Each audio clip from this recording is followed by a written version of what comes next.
and even asked the fireflies to light a path in the sky so the moon could find him. Literally, how romantic is that?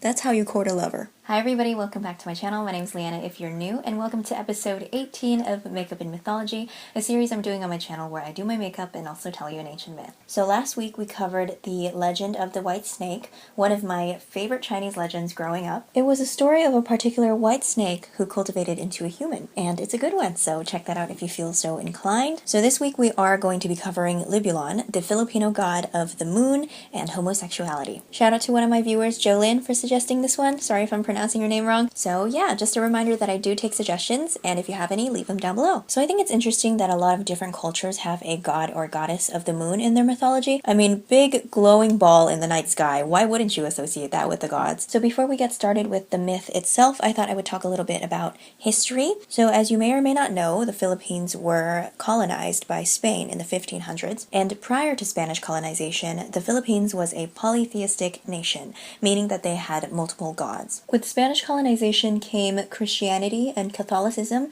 which, as you might know, are monotheistic, meaning there's only one god. I mean, religion aside, can we just take a second to talk about European audacity? Some guy just sailed to the Philippines and was like, I don't care who was here first, this land's mine now, and I'm gonna force everybody here to believe what I believe. Great.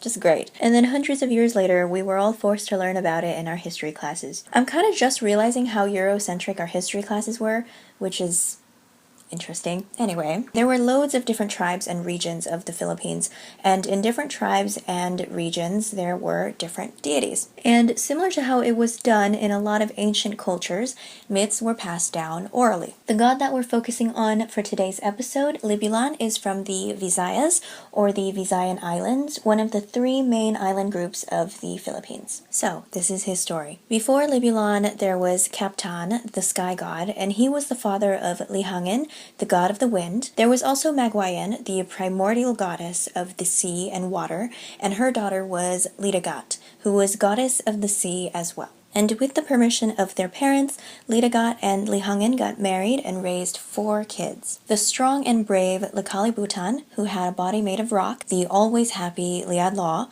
who was covered in gold, the shy and weak Libulan, who was made of copper, and finally the sweet and gentle Lisuga, their only daughter, who was made of silver and always sparkled.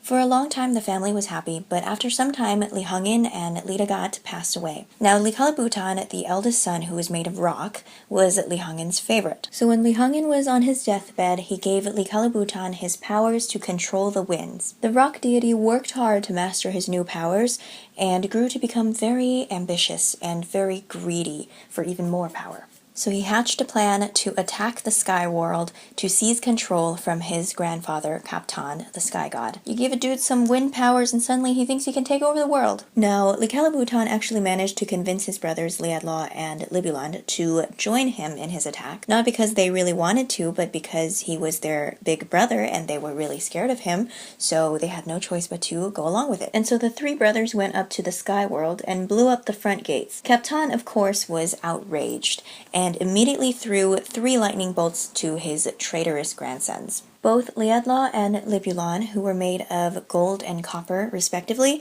were reduced to balls of metal. They melted immediately. Likalibutan's rock-hard body broke into pieces and fell into the sea below, and he became the land which was used to propagate life on Earth. And the sweet and gentle Lisuga, poor Lisuga, she had no idea what was happening, went to the sky world to visit her grandfather. And Kaptan was so blinded by his anger at his grandkids that he also struck her with lightning, even though she had nothing to do with the plan. And she broke into 1,000 silver pieces. After his anger subsided, Kaptan was left with nothing but remorse and sadness for having lost all his grandchildren, including dear sweet Lisuga, who was innocent, and realizing that he couldn't do anything to revive them, he decided to provide their remains with everlasting light. So Liadlaw, the ball of gold, became the sun, Libulan, the ball of copper, became the moon, and Lisuga, the 1,000 silver pieces, became the stars. Now I was wondering why copper was the moon, but it turns out that during a lunar eclipse, eclipse, the moon is actually coppery. So that's probably why. Because Libulan was the one who planned the attack,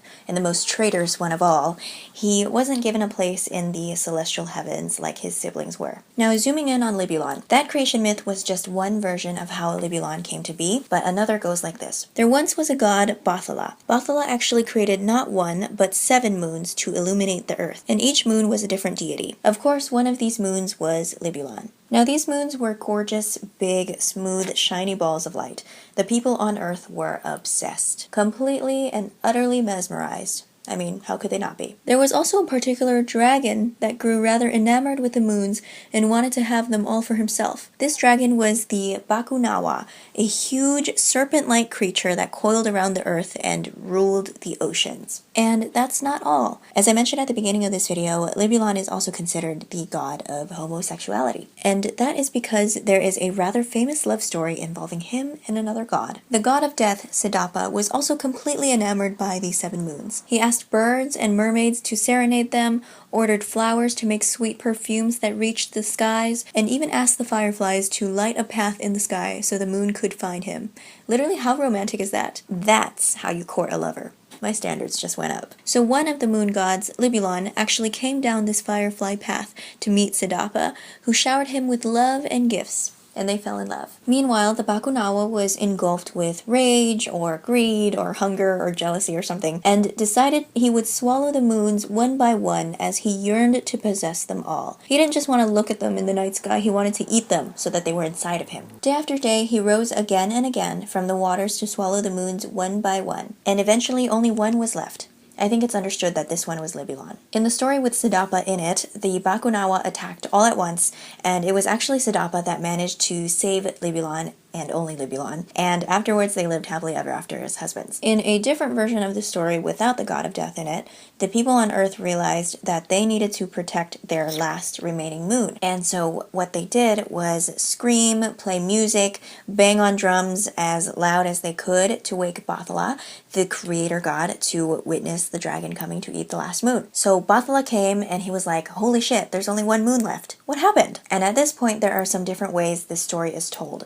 One way is that the gods fought off the dragon and it retreated into the waters, and another way is that the people actually fought him off, as the dragon enclosed the moon in his mouth and the earth was completely shrouded in darkness. The people made so much noise that the dragon hastily retreated, at least for the time being, and Bathala actually decided to plant some bamboos on the surface of the moon that looked like stains on the surface from afar so that it wasn't perfectly smooth and shiny anymore. It's a lot less appetizing like that. And so these bamboos are the dark spots that we see on the moon. So this story of the Bakunawa and the 7 moons is supposed to represent the natural phenomena of the lunar eclipse, which is why I was like, okay, so maybe Libylon's copper because the lunar eclipse tends to be kind of coppery. So it is said that from time to time, the dragon continues to reattempt to eat the last moon, but the people are ready to scare it off by making lots of noise. And also, as long as the bamboos are still on the moon, it is safe from being eaten. In some versions of the story, the Bakunawa was actually a beautiful goddess who resided at the bottom of the ocean. Bathala actually commanded the dragon to not eat the last moon and punished the goddess by forcing her to remain as a dragon forever and also guard the gates of the underworld. So the Bakunawa is actually also sometimes thought of to be the god of the underworld. There are a lot of subtle differences like that in each different version. I guess that's what happens when stories are passed down orally. Things are changed and there are little details that are different. I think it can definitely get a little bit confusing, but I think it's really interesting. I guess the best part about that is that you get to pick the one that you like the most and just go with that one. One really interesting and distinctive thing that I thought I would mention before the end of this episode is that Filipino gods and goddesses were very gender fluid. Like in one story, a certain deity would be a god and in another a goddess. And this would change just based on whatever the story was and I guess whatever the storytellers were feeling. I read that it was to facilitate sexual relations and procreation between different deities in various creation myths, which makes a lot of sense. For example, the Bakunawa is thought to be a goddess, right, in one of the versions that we covered today. Well, in some other versions, it is thought to be male, and Libulan as well,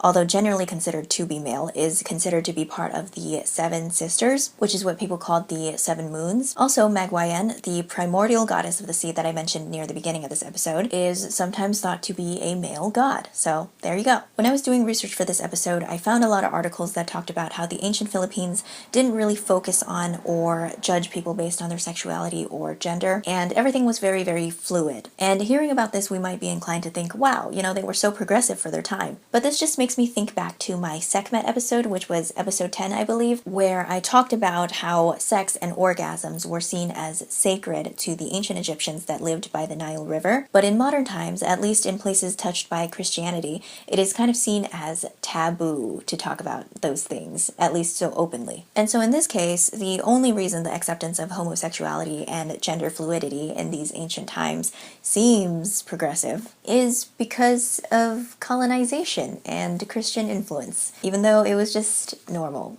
to them. And it just really makes you think about how the world came to be how it is now. So with that, that is all I had for today's episode. I really hope you enjoyed it. Thank you so much for watching, and I'll see you in the next one. Bye!